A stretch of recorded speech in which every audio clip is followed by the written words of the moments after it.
ഫെബ്രുവരി 10-ാം തീയതിയായിരുന്നു ചേച്ചിയുടെ മോളുടെ മനസ്സമ്മതം. അവൾ നല്ല രീതിയിൽ പ്രാർത്ഥനയോടുകൂടിയാണ് വീട്ടിൽ നിന്നും ഇറങ്ങിയത് കേട്ടോ.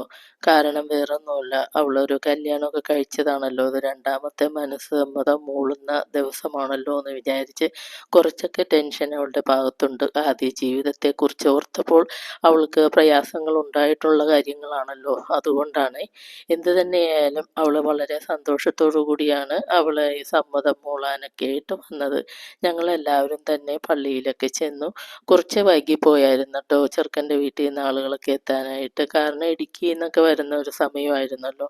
എന്തായാലും അച്ഛൻ്റെ നല്ല ഇഷ്ടക്കുറവൊന്നും കാണിച്ചൊന്നുമില്ല, സമയം പോയെങ്കിലും.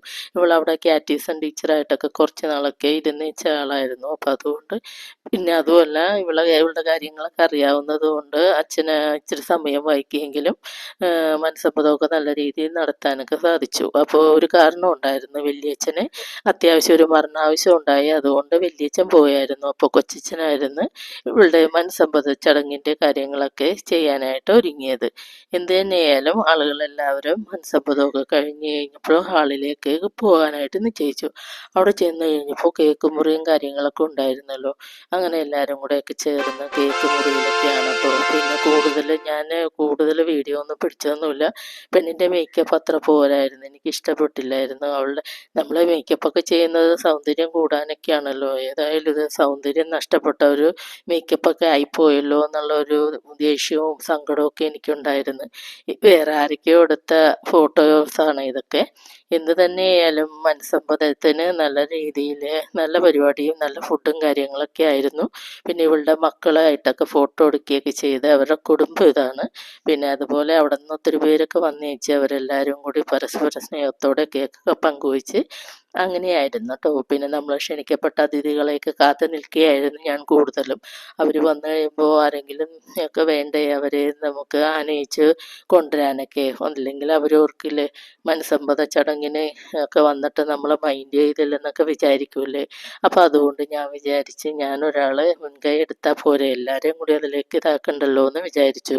അത്യാവശ്യം പിന്നെ ഇവളുടെ കുറച്ച് സ്വർണ്ണങ്ങളും പൈസയൊക്കെ എൻ്റെ കയ്യിലുണ്ടായിരുന്നു. അപ്പോൾ ഞാൻ 3-ാം തീയതിപ്പോൾ ഈ ബാഗൊക്കെ തൂക്കി തോളിലിട്ടിരിക്കുകയായിരുന്നു കേട്ടോ. അപ്പോൾ ഞാനതുകൊണ്ട് വളരെ ശ്രദ്ധയോടുകൂടിയായിരുന്നു. എനിക്ക് ഇത്തിരി മറവിയൊക്കെയുള്ള കൂട്ടമാണ്. പലയിടത്തൊക്കെ വെച്ച് മറന്നുപോയെന്നാൽ പെട്ടെന്നൊക്കെ ഇത്ര പൈസയും പണമൊക്കെ എൻ്റെ കയ്യിൽ ഉണ്ടാവില്ലല്ലോ കൊടുക്കാൻ. അപ്പം അതുകൊണ്ട് ഞാൻ എല്ലാവരെയും ക്ഷണിച്ച് സ്വീകരിക്കുന്നുണ്ടെങ്കിൽ പോലും എൻ്റെ മനസ്സിൽ കൂടുതൽ ഇതാണ്. അതുകൊണ്ട് ആ ബാഗ് താഴ്ത്തു വെക്കാതെ തോളിൽ തൂക്കി തന്നെ നടക്കുകയായിരുന്നു കേട്ടോ. പിന്നെ അതുപോലെ തന്നെ ഒത്തിരി പേരൊക്കെ വിളിച്ചായിരുന്നു, വയ്യെങ്കിലും വന്നായിരുന്നു. ഫാഷൻ ജ്വല്ലറി സാറൊക്കെ വന്നപ്പോൾ ഞാൻ അത്യാവശ്യം പാവം തോന്നിയായിരുന്നു. പുള്ളിക്ക് ശരിക്കും നടക്കാൻ തന്നെ ബുദ്ധിമുട്ടുള്ളൊരു വ്യക്തിയൊക്കെയാണ്, പക്ഷേ ഇവരോടുള്ള സ്നേഹത്തിൻ്റെ പേരിൽ വന്നായിരുന്നു. അതുപോലെ തന്നെ ഡോക്ടർ ഞങ്ങളെ അക്കിപ്പഞ്ചറിൻ്റെ ഇതിൽ പോകുന്നുണ്ട്. അപ്പോൾ അക്കിപ്പഞ്ചർ ചെയ്യുന്ന അവിടുത്തെ ഡോക്ടറോട് ഞാൻ പറഞ്ഞായിരുന്നു, ഡോക്ടറെ ഈ ആഴ്ച മരുന്ന് മുടങ്ങുമല്ലോ എന്ന് പറഞ്ഞപ്പോൾ പുള്ളീനോട് ഞാൻ പറഞ്ഞു, ഒരു സൂചി കൊണ്ടുവരുമോ, ഞങ്ങൾക്ക് 3 പേർക്കും അങ്ങനെ സൂചിയൊക്കെ ആരും അറിയാതെ ഞങ്ങൾ ആ ചികിത്സയും ഇതിൻ്റെ ഇടയിൽ കൂടി നടത്തിയായിരുന്നു കേട്ടോ. അപ്പോൾ എനിക്ക് വളരെ സന്തോഷം തോന്നി, ഡോക്ടറോട് ഒത്തിരി നന്ദി പറഞ്ഞായിരുന്നു. പിന്നെ ഇവരുടെ കുടുംബം എല്ലാവരും തന്നെ ഓരോരുത്തരായി ഫോട്ടോ ഒക്കെ എടുക്കുകയായിരുന്നു കേട്ടോ. ഞാൻ ഈ ബാഗൊക്കെ തൂക്കി നിന്നാരണം മാറി നിൽക്കണമായിരുന്നു. പക്ഷേ ഞാൻ നോക്കിയപ്പോൾ എന്തായാലും ഞാനും കുറേ ഫോട്ടോയിലുണ്ട്. കാണരുതെന്ന് വിചാരിച്ചപ്പോൾ എന്നെ കാണിക്കുന്ന രീതിയിലായിരുന്നു ബാഗും തൂക്കി നടക്കുന്നത്. ഞാൻ കഥ പറഞ്ഞല്ലോ, ഇതൊക്കെയായിരുന്നു. എന്ത് തന്നെയായാലും എനിക്ക് സന്തോഷമായി.